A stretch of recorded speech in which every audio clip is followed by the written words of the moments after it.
Assalamualaikum warahmatullahi wabarakatuh. Nama saya Desmalia, NPM 2370111037 dari kelompok 2. Saya Neneng Kurnia, NPM 23701111063 dari kelompok 2. Saya Suci Wahyuningsih, NPM 23701111038 dari kelompok 2. Di sini kami akan mempresentasikan atau menjelaskan tentang domain yang ada di COBIT, yaitu IDM, Evaluate, Direct, and Monitor. Domain IDM atau Evaluate, Direct, and Monitor memiliki beberapa elemen dan contoh kegiatan.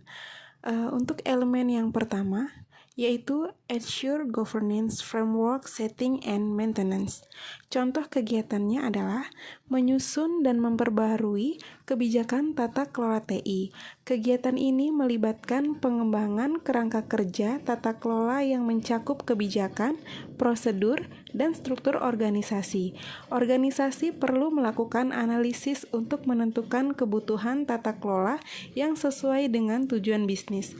Setelah kerangka kerja ditetapkan, penting untuk melakukan pemeliharaan secara berkala, termasuk evaluasi efektivitas dan relevansi kebijakan yang ada. Ini dapat melibatkan pengumpulan umpan balik dari pemangku kepentingan dan penyesuaian terhadap perubahan dalam lingkungan bisnis dan teknologi.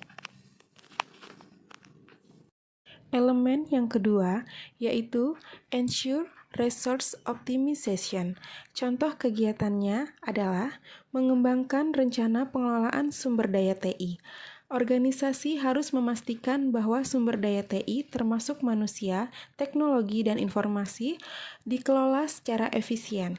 Kegiatan ini mencakup perencanaan kapasitas untuk memastikan bahwa sumber daya yang ada cukup untuk mendukung kebutuhan bisnis.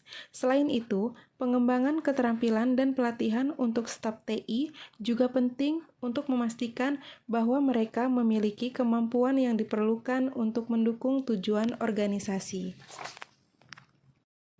Elemen yang ketiga yaitu Ensure Stakeholder Engagement. Contoh kegiatannya adalah mengadakan pertemuan rutin dengan pemangku kepentingan.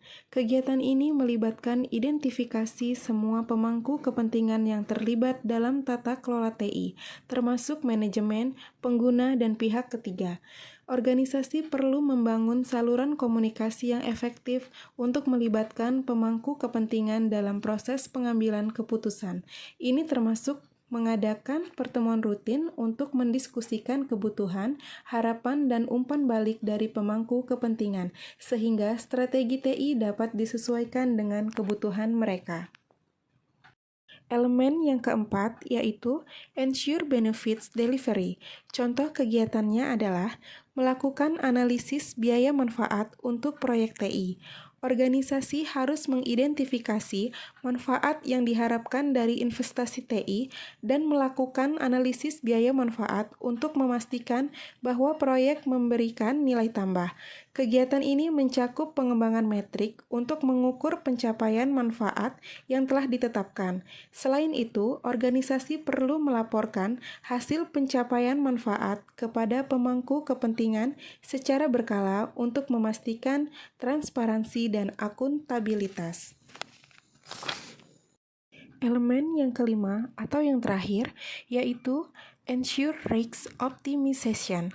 Contoh kegiatannya adalah melakukan penilaian risiko terhadap aset TI. Kegiatan ini melibatkan identifikasi dan penilaian risiko yang dapat mempengaruhi aset TI dan tujuan bisnis. Organisasi perlu melakukan analisis risiko yang sistematis untuk mengidentifikasi potensi ancaman dan kerentanan. Setelah risiko identifikasi, langkah-langkah mitigasi harus direncanakan dan diterapkan untuk mengurangi dampak risiko.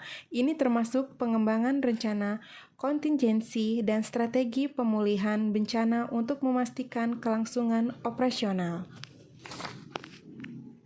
Sekian presentasi atau penjelasan dari kami, kelompok 2. Wassalamualaikum warahmatullahi wabarakatuh.